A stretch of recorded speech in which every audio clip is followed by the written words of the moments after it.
comme tous les soirs, cette semaine, même ce mois, j'ai envie de dire, on va démarrer avec la Coupe du Monde de football et l'équipe de France qui jouera son second match demain face à la Suisse. C'est le choc de ce groupe E et autant dire que les Bleus sont archi favoris. Mais attention à ne pas se voir trop beau, les Suisses ont montré de très belles choses lors de leur premier match face à l'Équateur. Il va vraiment falloir se méfier du match piège et ça, Didier Deschamps le sait bien.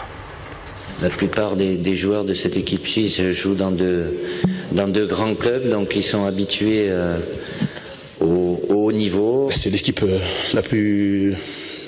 au départ la plus importante du groupe, donc ça va être un vrai test. Voilà donc pour cette Coupe du Monde, on y reviendra dans le décrassage notamment, mais on va se diriger du côté de Montpellier, dans le sud de la France, avec le MHSC. Ouais, le club montpelliérain qui n'a pas la tête à Rio, mais bien à la paillade pour préparer la saison prochaine. Et aujourd'hui, Mouad El Yakabi a rencontré Loulou Nicolin, qui lui a livré des pistes sur les dossiers Cabella et Stambouli. Et vous allez le voir, Cabella est loin d'être parti. Et pour information, le club dont nous parle Loulou, si subtilement, dans cette interview, c'est le FC Séville. Ouais, ça avance. On en est à quelques minutes près. Il irait où, un peu plus vers le nord? Plutôt le sud. Il y a un grand club qui actuellement a vendu un joueur très cher. Pour te mettre sur la voie, à Barcelone. Il a vendu un joueur 20 ou 22 millions à Barcelone. Et je pense qu'il a du cash, le club, qui a vendu ce joueur 20 ou 22 millions. Si tu trouves pas, j'ai pas rien. Isoire à côté, il a déjà trouvé. Non, mais il a encore... Stambouli, c'est un peu rapide, il faudrait que ça se fasse, parce que il est en fin de contrat l'année prochaine. Cabella, il a encore 2 ans. Alors, peut-être qu'on le gardera, il a fait ses adieux, mais il refera son bonjour.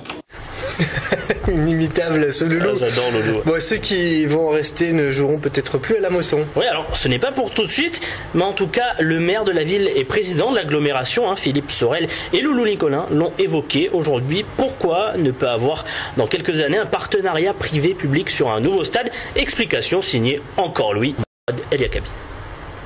Promis, ils ne sont pas fâchés. À peine élu à la tête de l'agglomération, Philippe Sorel a annulé le chantier d'aménagement du stade de la Mosson d'un coût de 56 millions d'euros. Le président du MHSC ne cesse de le répéter, lui non plus n'en voulait pas. Il faut dire qu'il a d'autres projets. Je trouve ça ridicule de mettre autant, parce que pour 40 ou 50 briques de plus, tu as un stade tout neuf, avec des commerces, etc. et tout. Donc ça aurait été mieux. Et je le verrais bien à Odysseum d'ailleurs. Et même si la Mosson vient d'être sacrée 2e meilleure pelouse de France, Philippe Sorel non plus ne serait pas contre l'idée d'aller voir si l'herbe n'est pas plus verte ailleurs. Aujourd'hui, l'agglomération n'est pas capable de financer un stade comme celui-là, mais pourquoi pas à terme, imaginer un partenariat public-privé pour la construction d'un stade. Ça se fait déjà dans notre ville. Je ne vois pas pourquoi à Montpellier ou dans la métropole de Montpellier, ça ne pourrait pas se faire. L'agglomération de Montpellier finance tout de même les travaux de réhabilitation des 28 loges du stade à hauteur d'1,9 million. Elles seront livrées pour la reprise de la Ligue 1 contre Bordeaux le 8 août prochain. Et on est très montpelliérain ce soir, on va parler rugby. Et la reprise de l'entraînement pour le MHR, c'était cette semaine. Alors, les journalistes n'ont pas vraiment eu le droit d'assister à l'entraînement. On prépare la saison dans le plus grand secret. Il faut dire que la saison dernière, ça a plutôt bien marché puisque les Héroltais ont terminé second de la phase régulière. Et comme nous l'explique Benoît Payog, ils comptent bien repartir sur les mêmes bases. On a fait plaisir à beaucoup de gens, on s'est fait plaisir aussi sur le terrain, même si malheureusement on finit un peu en queue de poisson, mais voilà, il y a des choses à retenir, des choses sur lesquelles on peut s'appuyer pour l'année prochaine. Cette année, on aura l'effectif au complet dès le début de saison, on n'aura pas des arrivées dès novembre, donc je pense que c'est ce qui va nous servir aussi. On se connaît de mieux en mieux. Voilà, on a impatience de quand même de reprendre, de toucher du ballon et de reprendre les matchs, même si on en est encore loin. Mais je pense qu'il faut garder cette saison dans le coin de la tête. Et voilà, on a un palier maintenant qu'on a et ça serait bien de franchir encore un palier supplémentaire. Un mot d'une initiative marseillaise à présent visant à promouvoir le sport dans les cités. Une initiative mise en œuvre par le bailleur social Habitat 13 qui s'appelle Cité Sport. Les enfants des cités marseillaises sont suivis tout au long de l'année par des sportifs confirmés.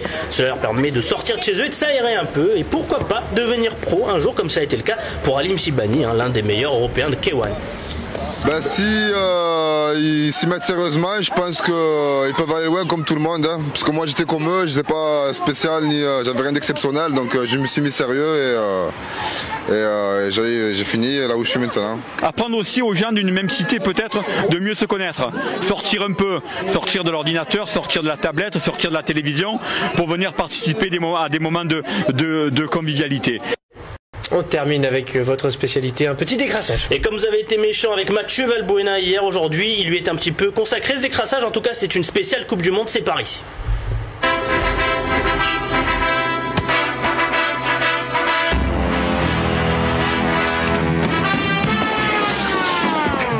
Les Bleus sont à Rio, mais avant de partir, ils ont eu le temps de tourner une petite pub avec l'immense Teddy Riner, le judoka français qui, sous ses airs de Hulk, met la misère au tricolore, sauf à Valbuena.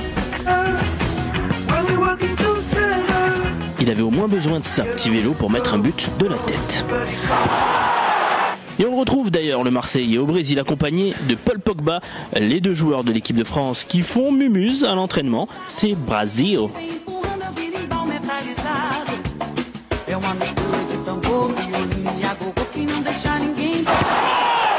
Ce qu'il est un peu moins, c'est le Cameroun, les Lions indomptables de Samuel Eto'o qui se mettent des coups de tête entre eux quand rien ne va pendant un match. C'est ça le football.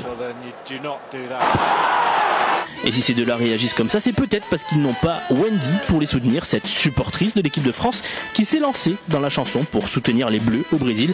On se quitte avec ça, c'est cadeau, c'est Samba do Brasil.